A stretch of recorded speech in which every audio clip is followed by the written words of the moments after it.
Welcome to Sri Online Teaching. Today we are going to discuss about class 10, chapter 6, life process. In this topic we are discussing about the different types of nutrients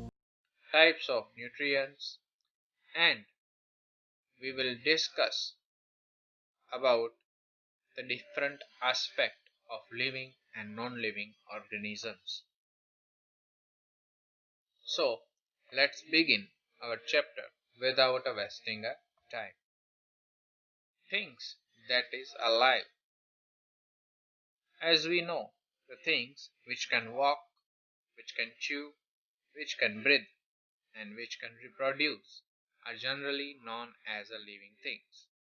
Plants, trees, animals, humans are their examples. And the things which is not alive, it can walk, it can breathe, it can't reproduce, or it can't move. They are generally known as non-living things. So, these are the main differences between living and non-living organisms. Then what about virus? In which category we categorize the virus? Because every living organism involves a movement in their molecules. Movements over very small scale will be invisible for us, for the naked eye. This molecular invisible movement is necessary for the life.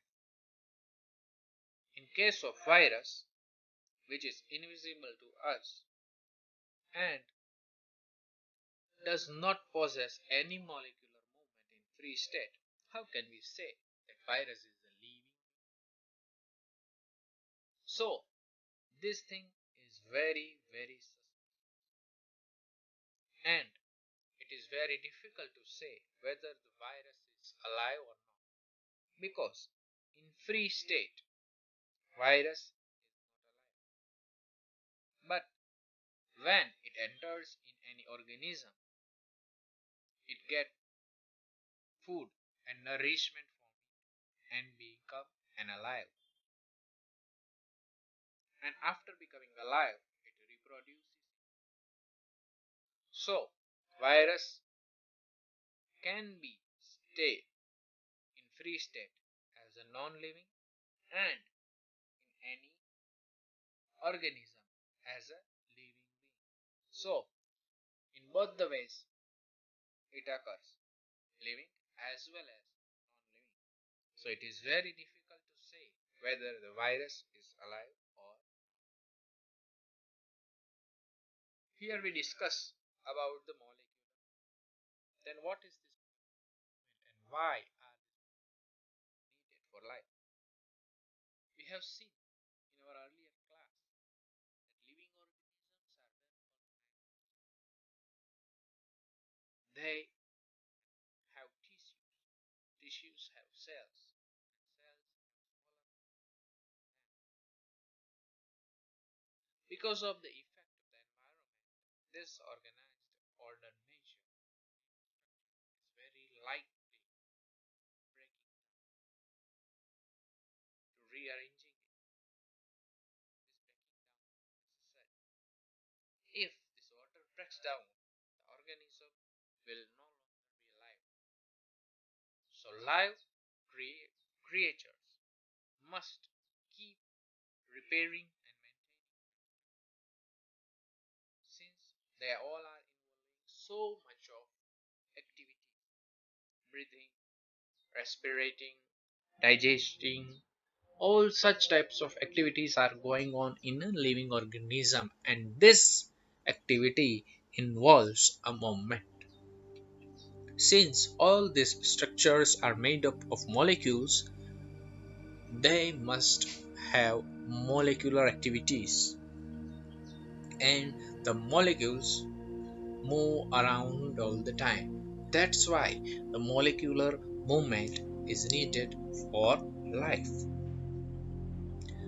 Then, what are these life processes?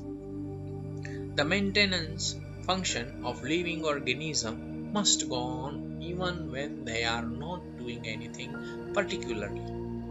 This process is so on and on. These maintenance jobs are generally known as a life process. For such a life process, energy is required.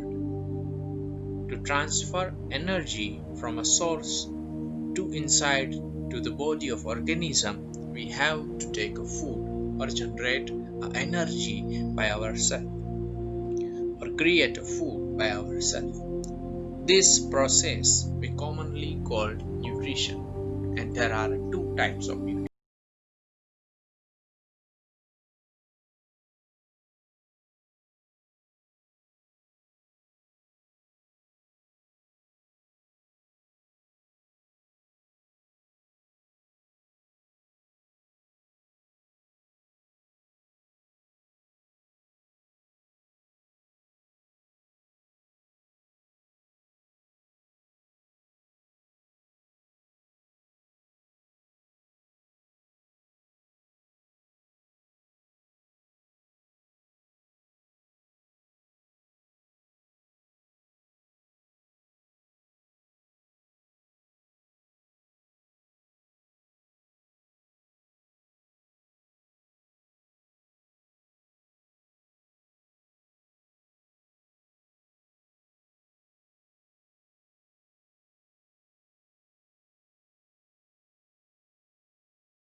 The one of the most thing is involved in it. It is stomatal pore.